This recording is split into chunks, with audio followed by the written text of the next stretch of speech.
السلام علیکم دوستو، کرکٹ کی تازہ ترین اپڈیٹ حاصل کرنے کے لیے میرے چینل کو سبسکرائب کر لیں۔ بابر اعظم پاکستان کے کپتان بنیں گے۔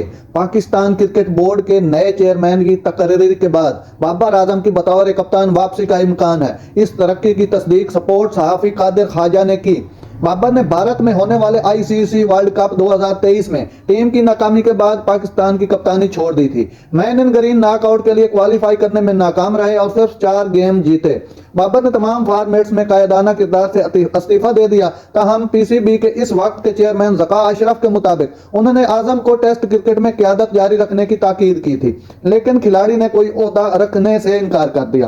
میں نے بابر اعظم کو ٹیسٹ کرکٹ میں بطور کپتان جاری رہنے کو کہا تھا۔ انہوں نے مجھے بتایا کہ وہ کوئی بھی فیصلہ کرنے سے پہلے اپنے خاندان کے افراد سے بات کریں گے، تاہم وہ اپنے مینیجر کے پاس گئے جنہوں نے انہیں تمام فارمیٹ سے کپتانی چھوڑنے کو کہا، ذکا اشرف نے کہا۔ شان مسعود کو آسٹریلیا میں 3 میچوں کی سیریز میں ٹیسٹ ٹیم کی قیادت کی ذمہ داری سونپی گئی تھی۔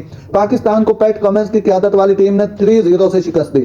کپتان شاہین افریدی جو T20 کے نئے کپتان بنائے گئے تھے، وہ 4-1 سے کیویز سے ہار بیٹھے۔